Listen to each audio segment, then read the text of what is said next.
Hello everyone, welcome back to my channel. Today we are doing a book review of the Judas Blossom by Stephen Aryan.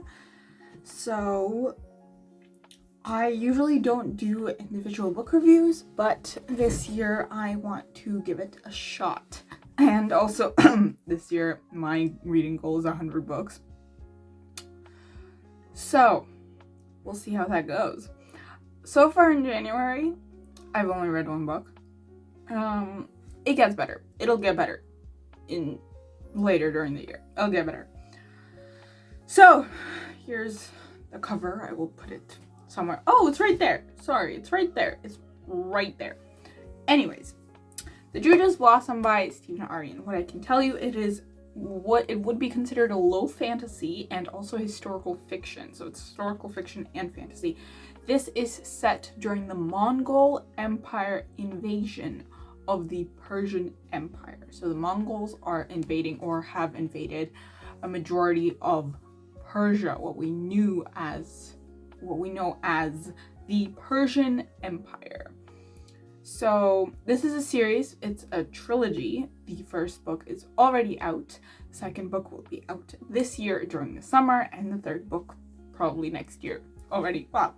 This is also the January book club pick for the Museum Society book club. If you would like to know more, I will link the video down below, as well as the Discord link and all the, needed links. So I will tell you my star rating at the end, I believe. I'm still giving this a shot. I don't know how it's gonna go, but I have some notes. I will talk about this. Right off the bat, I'm gonna say I really enjoyed this book. It did take me a little bit to get into, which I find is the general consensus based on the reviews that I've watched. I mainly watch those reviews to get thumbnail ideas because I don't know how to do nice thumbnails yet for book reviews. So that was for inspiration. So this is, as I said, the January book club pick. This is a really fun historical fiction. I thought this was going to be a bore. I thought I was going to, because I don't know much about the Mongol invasion of the Persian Empire. And I thought I was going to go into this and I'd be confused. I would be confused. I would be bored. I would be just not into it. I was into it. I was very much into it. So this has 4 different POVs. And I'm going to read them off for you. We have 3 Mongol POVs and 1 Persian POV, as well as a secret POV, which I won't talk about because it's supposed to be a secret, but there's an extra POV, so surprise. So we have Hulagu Khan, who is the grandson of Genghis Khan. We have Temujin, who is his youngest son. We have Kokochin, who is known as like the Blue Princess Kokochin. So there's not a lot about her, but she's an actual historical figure.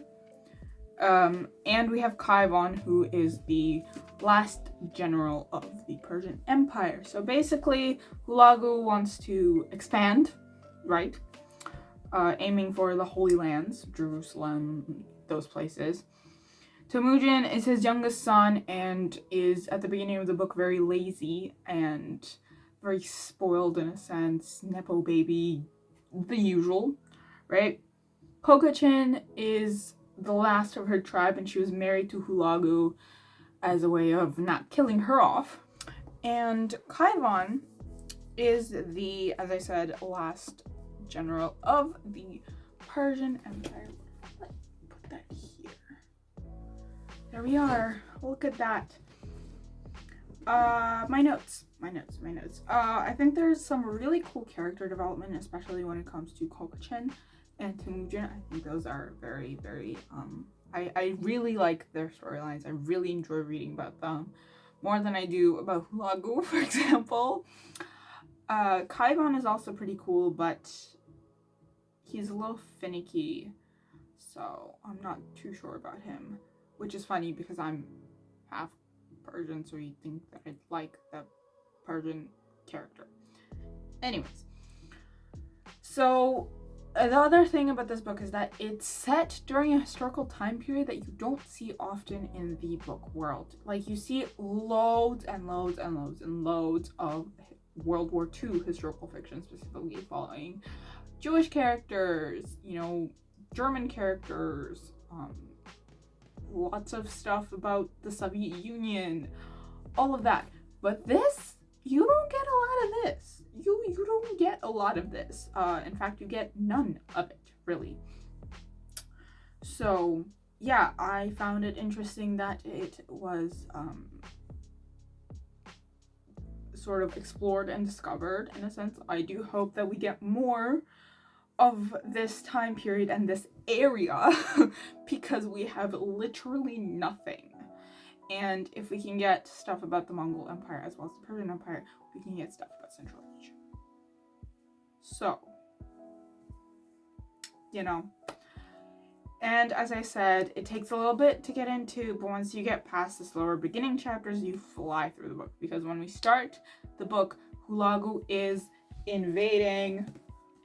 He is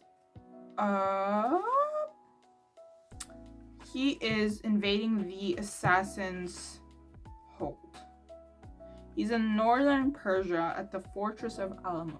I have no clue where that is, but editing Mila will figure it out for you. Stronghold of the Order of Assassins.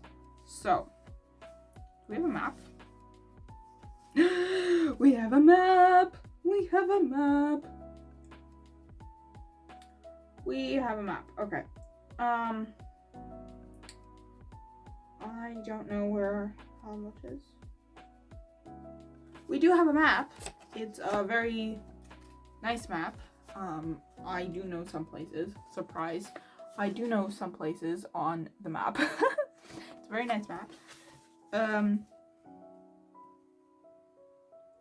Oh, Altai Mountains. Okay. Yeah, okay, cool.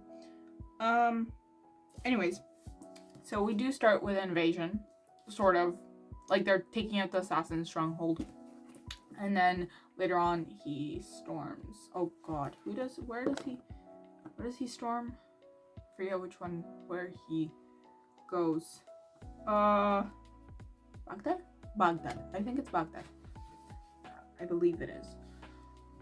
So yes, here to cover the theme bobber that I despise. Anyways, as I was saying, this book I would recommend for Central Asian / Persian / Mongols / anyone who wants to learn about this period of history. Obviously, it's a historical fiction, and there are some magical elements to it, so don't take it with a grain of salt, as I would say with any other historical fiction. So yes, take it with a grain of salt, and fans of the Mongol Empire history era, Persian Empire era, of cool magic systems, because there is a pretty cool magic system in regards to one of the characters, which is why I like that character's plotline. It was a tiny bit of a spoiler, but we know that if a character is one of the main characters, something's gonna happen to them, right? So they're gonna have a significant role, right? So, and for those that are fans of plot twists, like you would never guess, because the plot twists in this book, oh my god, I really do enjoy this book. I love this book, in fact, now that I think about it, because I have not stopped thinking about it. So, in conclusion, if you have read it for the January book club pick, as the January book club pick for the Museum Society book club, and you have enjoyed it, yay, because that means that I picked a good book, and I enjoyed it. I had a really fun time. I'm gonna go bug the publisher for the second book if it's available. And what else did I want to say? Oh yeah, my rating, 5 stars. It was my first book of the year. It is my first 5-star book of the year, and yeah, I'm very happy to say that it is 5 stars, 5 shining stars, and that is it for this video. I hope you enjoyed my rambling.